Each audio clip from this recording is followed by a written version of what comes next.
أعوذ بالله من نحمده ونصلي على رسوله الكريم أما بعد فأعوذ بالله من الشيطان الرجيم بسم الله الرحمن الرحيم۔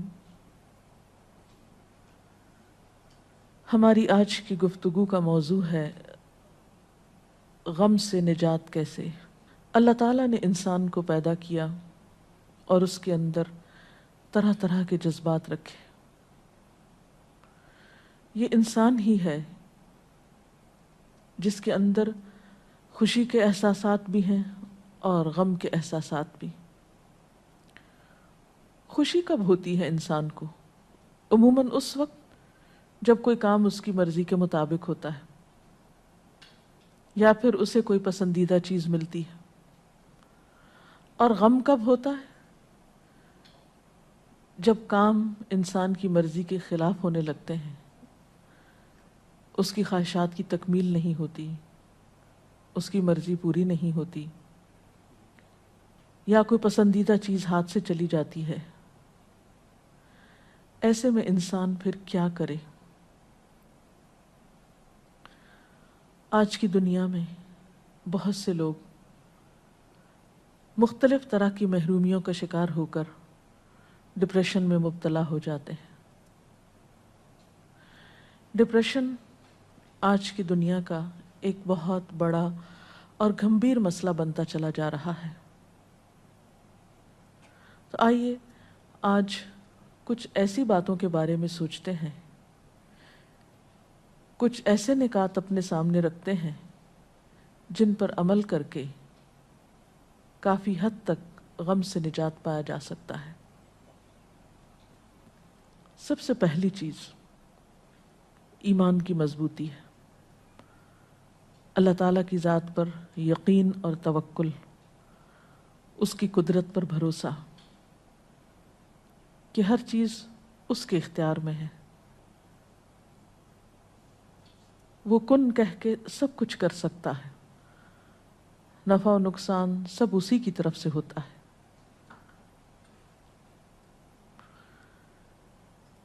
ایمان میں اضافہ کس طرح ہو، توکل کیسے بڑھے، اس کے لیے نفع مند علم کا حصول ضروری ہوتا ہے۔ انسان اچھی باتوں کو سیکھنے کی طرف متوجہ ہو۔ علم نافع انسان کا سینہ کھلا کر دیتا ہے، اس کے دل میں وسعت آنے لگتی ہے۔ اچھی کتب کا مطالعہ انسان کو اچھی کمپنی فراہم کرتا ہے، انسان کی سوچ کو بدل دیتا ہے۔ اسی طرح ذکر کی کثرت اور خصوصی طور پر استغفار۔ حدیث پاک میں آتا ہے جو استغفار کو اپنے لیے لازم کر لے، من لزم الاستغفار، استغفار سے چمٹ جائے، کثرت سے استغفار پڑھے، اللہ تعالیٰ اس کے لیے ہر غم سے نجات کا راستہ بنا دیتے ہیں، ہر مشکل سے نکلنے کے لیے کوئی نہ کوئی راہ اسے عطا کر دیتے ہیں۔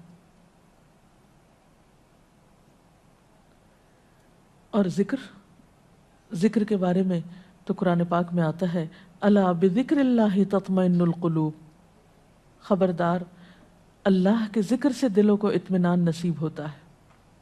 اٹھتے بیٹھتے چلتے پھرتے اللہ تعالیٰ کی حمد و ثنا، اللہ کی تسبیح۔ اس کے علاوہ ذکر کرتے کرتے اللہ کی مخلوق کے ساتھ احسان کا رویہ انسان کے لیے باعث سکون ہوتا ہے، خوشی کا ذریعہ ہوتا ہے۔ انسانوں کے ساتھ خواہ اپنے ہوں یا پرائے، رشتہ دار ہوں یا اجنبی، ان کے ساتھ احسان کرنا انسان کو خوشی بخشتا ہے۔ خصوصاً ایسے انسانوں کے ساتھ احسان جو آپ کے ساتھ نہ کرتے ہوں، جیسا کہ حدیث میں آتا ہے کہ جو مجھ سے کٹے میں اس سے جڑوں، جو مجھے محروم کرے میں اسے عطا کروں۔ لہٰذا ان لوگوں کے ساتھ بھلائی کرنا جو ہمارے لیے اچھے جذبات نہ رکھتے ہوں، کیونکہ بدلے کے طور پر احسان کرنا تو آسان ہوتا ہے، لیکن ایسی حالت میں احسان کرنا جب کہ ہم پر زیادتی کی جا رہی ہو، کرنا تو مشکل ہوتا ہے، لیکن اس کے نتیجے میں انسان کو ایک بے پایاں مسرت نصیب ہوتی ہے، ایک بہت گہری ٹھنڈک کا احساس ہوتا ہے، اور یہ کام وہی کر سکتا ہے جو جرت رکھتا ہو۔ لہذا دل کا ثبات اور نیکیوں پر استقرار یہ بھی بہت ضروری ہوتا ہے۔ اور بندوں کے ساتھ نیکی اس وقت ہو سکتی ہے جب انسان کا دل بندوں کے خلاف نفرت اور حسد کے جذبات سے خالی ہو، کیونکہ جب تک انسان انتقام کی پالیسی پر عمل کرتا ہے، انسان بدلہ لینے کی سوچتا رہتا ہے، اس وقت تک سکون نہیں پا سکتا، اسے خوشی نہیں مل سکتی، کیونکہ نبی صلی اللہ علیہ وسلم نے یہ بھی فرمایا کہ مجھے میرے رب نے حکم دیا ہے کہ ان اعفو عمن ظلمنی، میں اس کو معاف کر دوں جس نے مجھ پر ظلم کیا ہو۔ تو جب تک انسان درگزر نہ کرے، دوسرے کے قصور معاف نہ کر دے، اس وقت تک چین نہیں پا سکتا، کیونکہ انتقام کی آگ میں جلنے والا سب سے پہلے تو خود کو نقصان دیتا ہے۔ انتقام تو معلوم نہیں لے سکتا ہے یا نہیں لے سکتا، لیکن اپنی پریشانیوں میں اضافہ کرتا رہتا ہے۔ اسی طرح ڈپریشن سے نجات کے لیے یہ بھی ضروری ہے کہ ہم اپنی زبان کی حفاظت کریں، فضول باتیں، فضول گفتگو اور لغویات سے پرہیز کریں، ہر معاملے میں اعتدال سے کام لیں، محبت ہو یا نفرت ہو۔ پھر اسی طرح یہ فارغ رہنے سے بچیں، کیونکہ جو شخص فارغ ہوتا ہے، جس کے پاس کوئی کام نہیں ہوتا، جس کی زندگی میں کوئی مقصد نہیں ہوتا، جو شخص سٹرگل نہیں کرتا، ہارڈ ورک نہیں کرتا، محنت نہیں کرتا، وہ شخص کبھی بھی غم سے نجات نہیں پا سکتا۔ پھر اسی طرح یہ بات بھی ضروری ہے کہ انسان آج میں رہے، ماضی میں جو ہو چکا سو ہو چکا، وہ تو ہاتھ سے جا چکا، وہ واپس نہیں آ سکتا۔ پچھلا لمحہ جو گزر گیا آپ اس کو پلٹا نہیں سکتے، اس کے لیے کیا ہے کہ آپ آج میں رہنا سیکھیں اور کل کی فکر نہیں کریں، کیونکہ کل آپ نے دیکھا ہی نہیں، کل تو اندھیرے پردے میں ہے، نہ ماضی آپ کے ہاتھ میں، نہ مستقبل آپ کے ہاتھ میں ہے، آپ کے ہاتھ میں آج ہے۔ اس آج کی قدردانی کریں، اس آج کی فکر کریں۔ اس وقت اللہ نے جو وقت دیا ہے، اس وقت اللہ تعالیٰ نے جو قوت، جو قدرت ہمیں عطا کی ہے، اس سے فائدہ اٹھائیں۔ ہم دیکھ سکتے ہیں، ہم بول سکتے ہیں، ہم اپنے بہت سے کام کر سکتے ہیں۔ ہمارے پاس اس وقت زندگی جیسی نعمت ہے، جب یہ نہیں رہے گی تو ہم کسی کام کے لائق نہیں رہیں گے۔ اس لیے جو آج ہے، جو اس وقت ہاتھ میں ہے، جو یہ لمحے ہیں، ان سے فائدہ اٹھائیں، ان کو انجوائے کریں، ان میں اپنی سوچ کو مثبت بنائیں۔ پھر اسی طرح نعمتوں کے معاملے میں اپنے سے کمتر کو دیکھیں، دکھوں کے معاملے میں اپنے سے اوپر والے کو دیکھیں کہ ہم سے زیادہ مشکل میں کون ہے۔ تو اس طرح دل میں شکر کے جذبات پیدا ہوں گے۔ پھر اسی طرح ایک اور اہم بات یہ ہے کہ دوسروں سے توقعات کم رکھیں، کیونکہ تمام انسان کمزور ہیں۔ ہم بسا اوقات کوئی شخص جو ہم سے ایک وقت میں اچھا سلوک کرتا ہے، ہم اس سے بہت بڑی توقع رکھ کے بیٹھ جاتے ہیں کہ وہ آئندہ بھی ہمارے ساتھ بہت کچھ کرے گا۔ دوسرے وقت میں وہ اس قابل نہیں ہوتا، وہ کسی مشکل یا کسی مجبوری میں ہو سکتا ہے۔ پھر جب ہماری توقع اس سے ٹوٹتی ہے، ہم پھر مایوسی کا شکار ہوتے ہیں، پریشانی کا شکار ہوتے ہیں۔ توکل اللہ کی ذات پر رکھیں، بھروسہ اس پر کریں، سب کچھ اس کے ہاتھ میں ہے، بندوں کے ہاتھ میں کچھ نہیں۔ جو کچھ بندوں کے ہاتھ میں، اس سے مایوس ہو جائیں، کیونکہ بندے تو خود محتاج ہیں، صرف ایک اللہ ہی کی ذات ہے جو کسی کی محتاج نہیں۔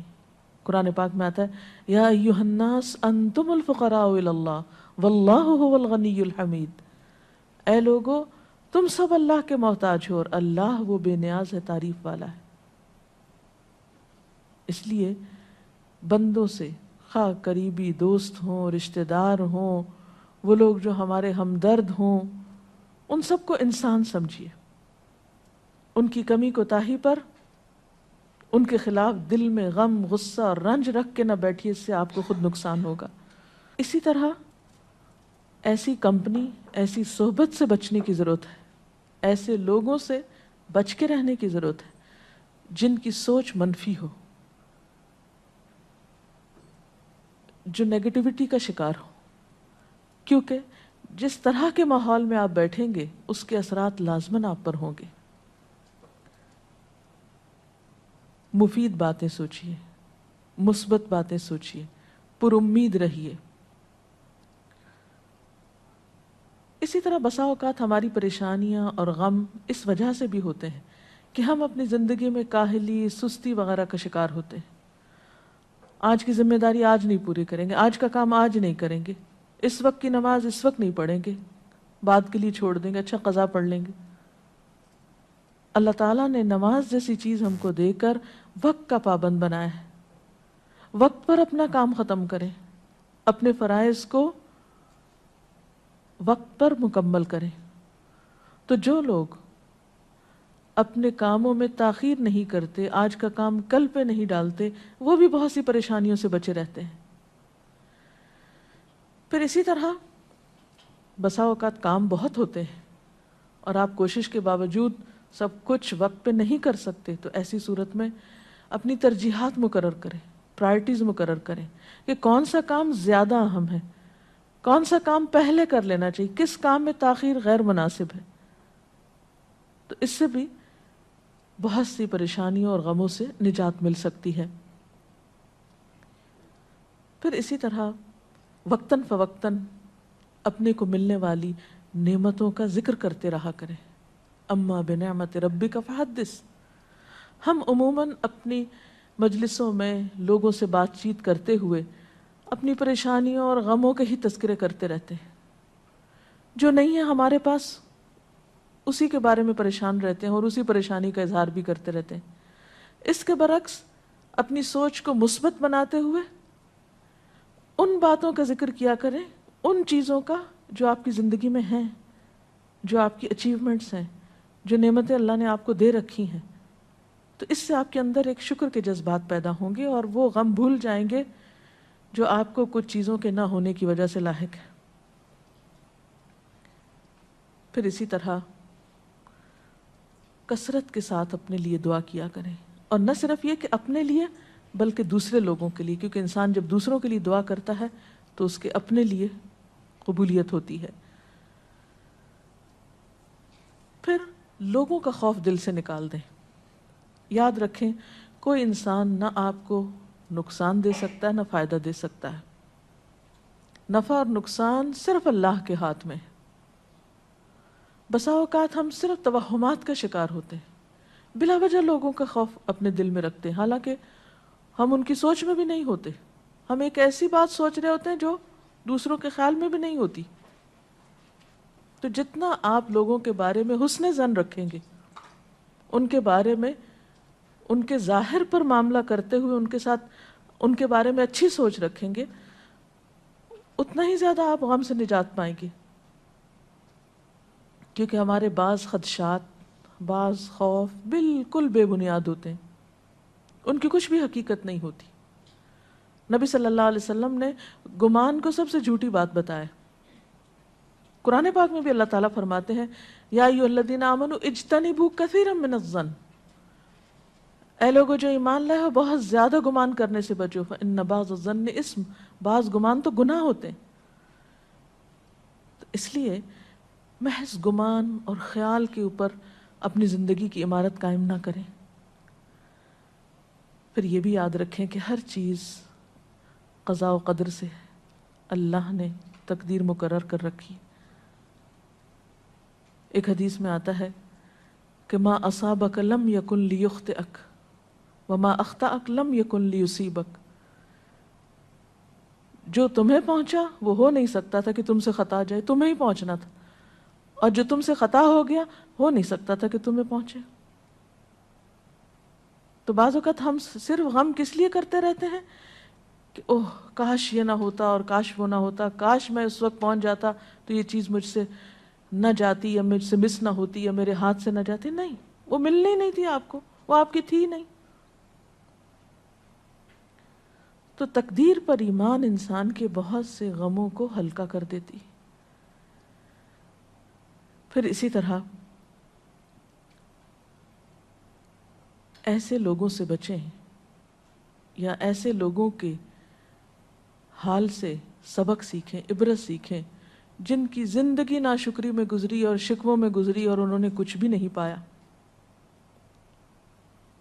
اگر آپ دوسرے لوگوں کے حال پر نظر ڈالیں تو دنیا میں آپ کو دو طرح کے لوگ نظر آئیں گے. ایک وہ جو شکر گزار ہے اور آپ دیکھیں گے وہی خوشحال ہے. خوشی کا راز اصل میں شکر کے اندر ہی ہے.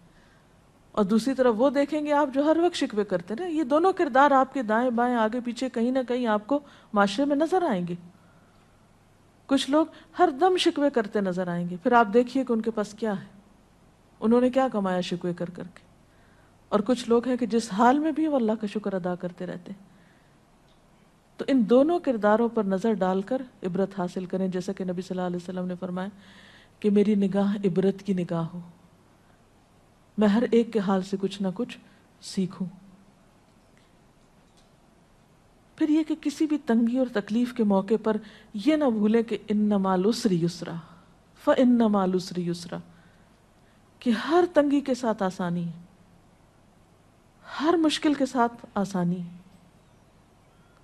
جہاں کوئی تکلیف آئی ہے ضرور اس کے پیچھے کو اللہ کی حکمت. اللہ اپنے بندوں پہ ظلم کرنے والا نہیں ہے. اگر کہیں مشکل ہے تو اسی میں سے کوئی نہ کوئی آسانی کی راہ بھی نکلتی ہوگی. جیسے کہ ایک روایت میں آتا ہے کہ ہر دا کے ساتھ دوا بھی ہے، یعنی ہر بیماری کا علاج موجود ہے، ہر مشکل کا حل موجود ہے.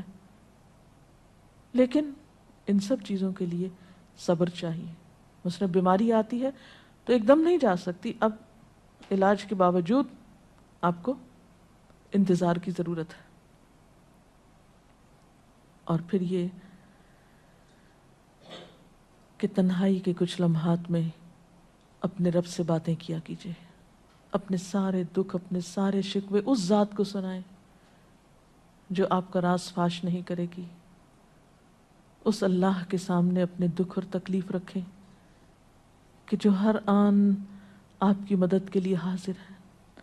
نہ وہ سوتا ہے، نہ اس کو اونگ آتی ہے، وہ ہر وقت ہر بے قرار کی دعا قبول کرنے کے لیے تیار ہے. ضرورت اس بات کی ہے کہ اس کو پکاریں. اللہ تعالی ہمیں وہ راستے سجھائے، وہ طریقے سجھائے کہ جس سے ہم اپنی اس زندگی کو ضائع کرنے کی بجائے اس سے بہترین کام لے سکیں. اگر اس سلسلے میں کوئی سوال ہے آپ کے ذہن میں تو آپ کر سکتے ہیں. جب خاندانی معاملوں میں کئی دفعہ انسان صبر کرتا ہے تو لوگ اس کو آپ کی کمزوری سمجھتے ہیں، تو اس وقت کیا صبر کرنا انسان کے لیے صحیح ہوتا ہے؟ بات یہ ہے کہ لوگ جو بھی سمجھیں، کیونکہ لوگ کچھ نہ کچھ اوپینین تو آپ کے بارے میں ہر صورت میں رکھیں گے، لیکن آپ کو وہ کرنا ہے جو آپ کے لیے فائدہ مند ہو. اپنے عمل کو لوگوں کے تابع نہ کریں کہ آپ نیکی اس وقت کریں گے جب لوگ نیکی کرنے کو اپریشیٹ کریں گے.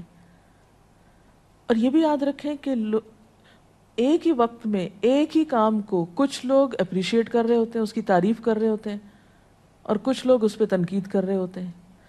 اب آپ کن لوگوں کی بات کریں گے، کن کے اوپینین پہ جائیں گے؟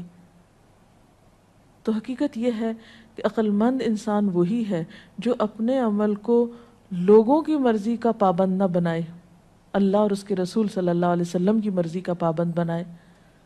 اور جس وقت جو کام کرنا ان کے نزدیک بہتر ہے وہ بے خوف و خطر ہو کے کر جائے.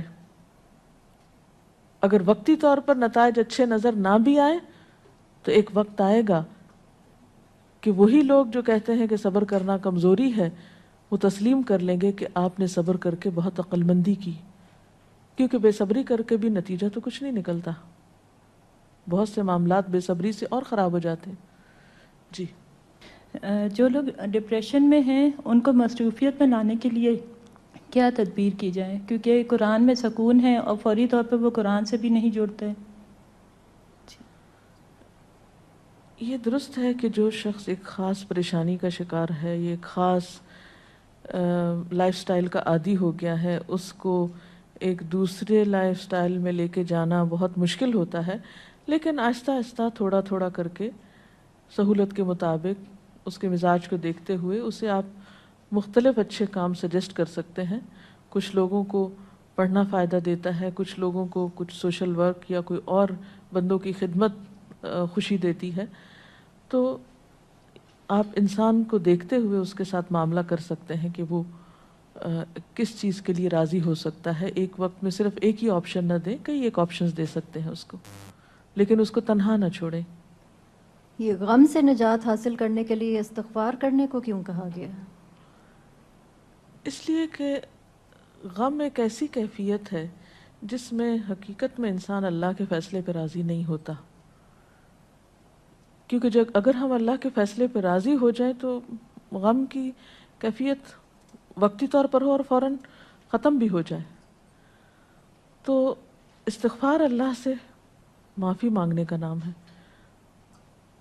تو جب انسان استغفار کرتا ہے، اللہ تعالیٰ اس کی طرف اپنی رحمت کے ساتھ متوجہ ہوتا ہے، اس کو پھر توفیق دیتا ہے کہ وہ نیکی کی طرف مائل ہو اور اس چیز سے باہر نکل آئے جس کو اس نے اپنی زندگی پر، اپنے نعمتوں پر طاری کر رکھا ہے. کیونکہ غم منانے والا شخص ایسا ہی ہے کہ جیسے وہ ساری نعمتوں سے دستبردار ہو گیا ہے، ساری نعمتوں سے ناراض ہو گیا ہے جو اللہ نے اس کو دے رکھی ہیں، اور ایک نعمت کے جانے پر یا ایک مرضی پوری نہ ہونے پر وہ خفا ہے اللہ سے اور بندوں سے.